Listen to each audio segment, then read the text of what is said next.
बाघ शक्ति, सौंदर्य और एकांत साम्राज्य का प्रतीक। बाघ पंथेरा टाइग्रिस प्रकृति की सबसे अद्भुत रचनाओं में से एक है। ये केवल एक मांसाहारी पशु नहीं, बल्कि एकांत शक्ति और अदम्य सौंदर्य का साक्षात प्रतीक है। एशिया के विशाल वनों, दलदलों और घास के मैदानों में इसका साम्राज्य फैला हुआ है। बाघ का नाम सुनते ही एक विशाल संतरी शरीर की कल्पना होती है, जिस पर काली धारियां बनी होती हैं। ये धारियों का पैटर्न हर बाघ के लिए उतना ही अद्वितीय होता है जितना कि मनुष्य के लिए उसका फिंगरप्रिंट। ये विशिष्ट पहचान न केवल वैज्ञानिक अध्ययन में सहायक है, बल्कि इसे शिकार करते समय परिवेश में घुलमिल जाने, कैमोफ्लेज में भी मदद करती है। बाघ की शारीरिक संरचना उसे एक असाधारण शिकारी बनाती है। एक वयस्क नर बाघ की लंबाई पूंछ सहित 3.3 मीटर लगभग 11 फीट तक पहुंच सकती है और उसका वजन 300 किलोग्राम लगभग 660 पाउंड तक हो सकता है। उसके शरीर में भरी हुई मांसपेशियां, गठीलापन और उसके पंजे की ताकत उसे पलक झपकते ही बड़े से बड़े शिकार को गिराने में सक्षम बनाती है। इसके विशाल दांत, केनाइन्स और शक्तिशाली जबड़े किसी भी शिकार को एक झटके में बेअसर करने की क्षमता रखते हैं। बाघ की दहाड़ इतनी है कि शांत हवा में इसे 3 किलोमीटर दूर तक सुना जा सकता है। बाघों का व्यवहार और एकांत जीवन। बाघों के जीवन की एक सबसे विशिष्ट विशेषता उनका एकांतवादी स्वभाव है। जंगल का ये राजा झुंड में नहीं रहता। नर और मादा बाघ केवल प्रजनन काल के दौरान ही कुछ समय के लिए एक साथ आते हैं।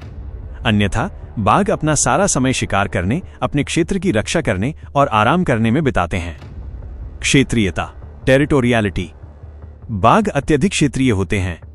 एक नर बाघ का क्षेत्र 60 से 100 वर्ग किलोमीटर या उससे भी अधिक हो सकता है, जो भोजन की उपलब्धता पर निर्भर करता है।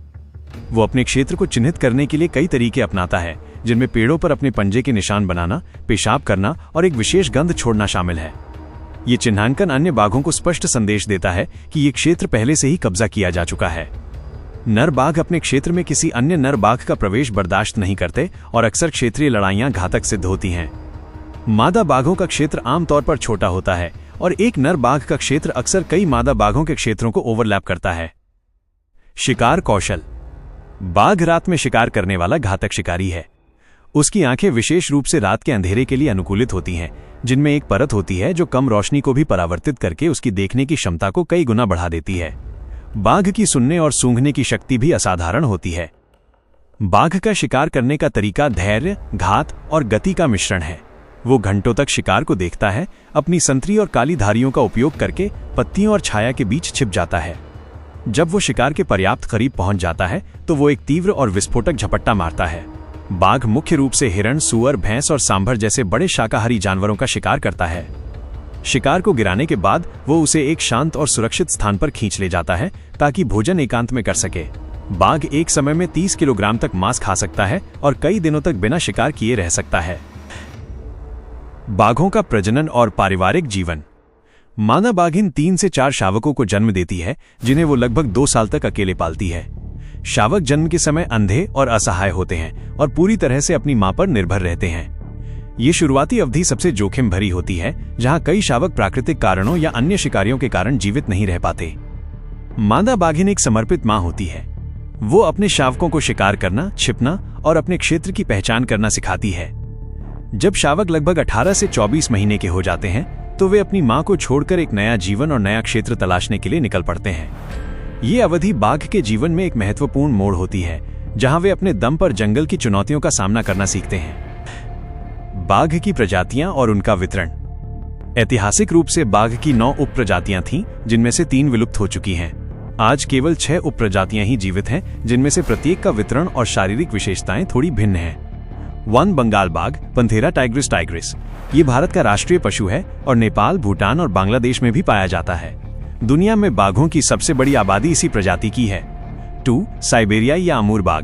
ये सबसे बड़ी उप प्रजाति है जो रूस के सुदूर पूर्व और चीन के कुछ हिस्सों में पाई जाती है। ये ठंड के प्रति सबसे अधिक सहनशील होता है। 3 इंडो चाइनीज बाघ। ये म्यांमार, थाईलैंड और लाओस में पाया जाता है। 4 मलायन बाघ।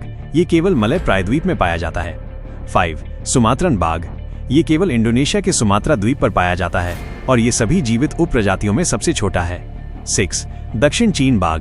ये जंगली क्षेत्रों में लगभग विलुप्त हो चुका है और इसकी गिनती सबसे दुर्लभ में होती है। विलुप्त प्रजातियां बाली बाघ, जावन बाघ और कैस्पियन बाघ हैं, जो 20वीं शताब्दी के दौरान मानव हस्तक्षेप और शिकार के कारण लुप्त हो गए। संरक्षण की चुनौतियां और प्रोजेक्ट टाइगर। विडंबना ये है कि बाघ, जो जंगल में इतना शक्तिशाली है, मानव निर्मित खतरों के सामने सबसे अधिक असुरक्षित है। बाघों के अस्तित्व के सामने मुख्य रूप से 3 बड़े खतरे हैं। 1. आवास का नुकसान, हैबिटेट लॉस। लगातार वनों की कटाई, कृषि और शहरीकरण के कारण बाघों का प्राकृतिक आवास सिकुड़ता जा रहा है, जिससे उन्हें भोजन और प्रजनन के लिए पर्याप्त जगह नहीं मिल रही है। 2.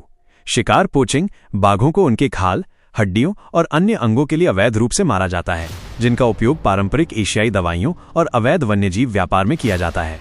3. मानव पशु संघर्ष, ह्यूमन एनिमल कॉन्फ्लिक्ट। जब बाघ अपने सिकुड़ते आवास से बाहर निकलकर मानव बस्तियों में प्रवेश करते हैं तो अक्सर उनका सामना स्थानीय लोगों से होता है, जिससे संघर्ष और बाघों की मौत होती है। इन चुनौतियों का सामना करने के लिए भारत सरकार ने 1973 में एक ऐतिहासिक संरक्षण कार्यक्रम प्रोजेक्ट टाइगर शुरू किया।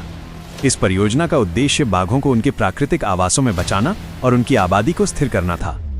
इसके तहत बाघ अभयारण्यों, टाइगर रिजर्व्स की स्थापना की गई, जहां उनके शिकार पर पूर्ण प्रतिबंध लगा दिया गया और उनके आवासों की सुरक्षा सुनिश्चित की गई।